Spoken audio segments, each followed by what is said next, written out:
Que la gracia del Señor se derrame abundantemente sobre ustedes, queridos hermanos, y sean bienvenidos a su programa El Evangelio a tu alcance. Hoy jueves de la sexta semana del tiempo ordinario vamos a reflexionar el Evangelio según San Marcos, en el capítulo 8, versículos del 27 al 33. En aquel tiempo Jesús y sus discípulos se dirigieron a los poblados de Cesarea de Filipo. Por el camino les hizo esta pregunta: ¿quién dice a la gente que soy yo? Ellos le contestaron: algunos dicen que eres Juan el Bautista, otros que Elías, y otros que alguno de los profetas. Entonces él les preguntó: ¿y ustedes quién dicen que soy yo?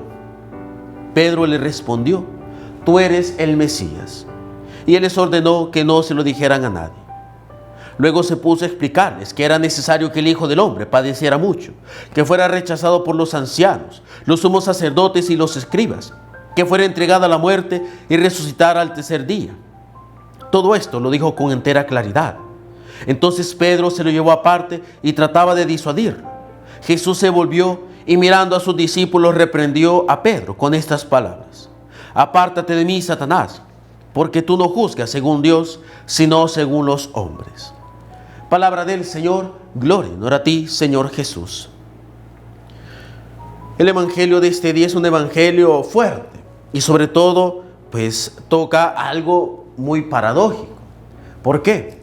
Porque nos encontramos en la primera parte de este evangelio ante la confesión de Pedro, y una confesión que, si bien este evangelio lo omite, las otras versiones resaltan la alabanza que Dios hace a Pedro por su confesión. Pero luego nos encontramos ante un regaño o una corrección que Jesús hace a Pedro. Pero más allá de esto, que ya lo hemos reflexionado muchas veces, hay algo en lo que quisiera detenerme ahora, y es ante la pregunta que Jesús hace: ¿ustedes quién dicen que soy yo? ¿Quién dicen que soy yo? La pregunta: ¿quién es Dios? Y sobre todo, ¿quién es Dios para nosotros? Esta pregunta, aunque no lo creamos, es una pregunta que debe de ser muy interesante para nosotros. ¿Por qué? Porque, hermanos, y esto hay que ser muy sinceros y en la comodidad de su hogar, en donde no me tienen que ver frente a frente y en vivo, tienen que ser sinceros con ustedes mismos.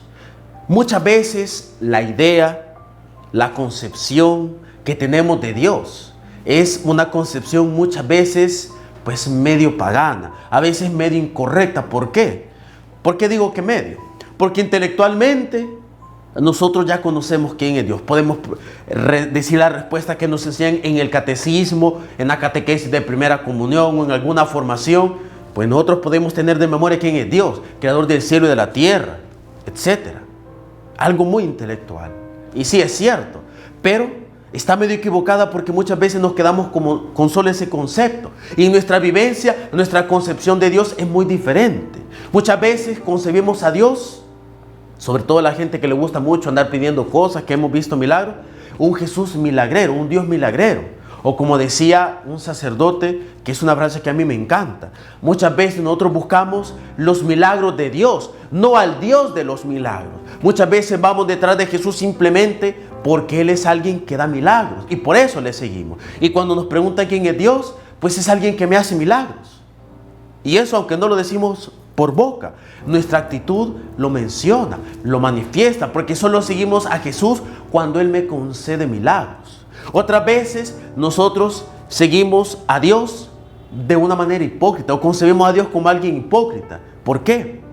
Porque concebimos a Dios a la manera de los fariseos, como un Dios que, si yo le sirvo y hago ciertas cosas, Él me da beneficios, Él me da honores.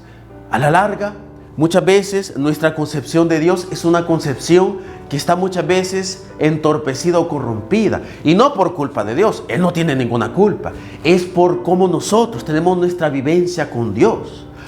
Cuando nosotros damos referencia de una persona, es decir, por ejemplo, alguien nos pregunta: ¿quién soy yo? ¿Quién soy yo para ti?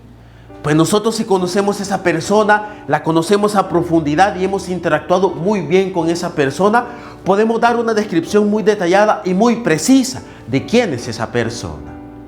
En cambio, alguien que no conocemos, o que no lo conocemos bien, o que solo lo conocemos por lo que nos dicen los demás o simplemente por cosas parciales que vemos, sin profundizar en esa persona, la consecuencia es de que no podemos dar una respuesta precisa, sino que damos una respuesta a medias, a ciegas, a tientas, y siempre va a ser una respuesta imprecisa.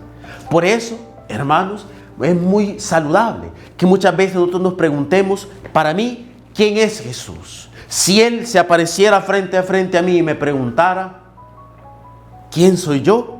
¿Qué responderíamos? ¿Sería una pregunta de manual? Decir, Señor, tú eres mi Salvador, tú eres mi Dios, el hombre que amo. Sí, lo digo porque eso lo tengo en la mente, porque lo tengo ya programado.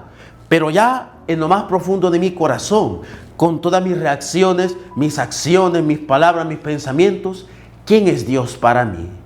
¿Cómo yo me comporto para con Dios? Así depende también qué es Dios para mí. Y es algo, hermanos, que deberíamos de preguntarnos muchas veces. Y es una lección y una pregunta que le dejo también ahora a todos ustedes, queridos hermanos. ¿Quién es sinceramente Dios para ti?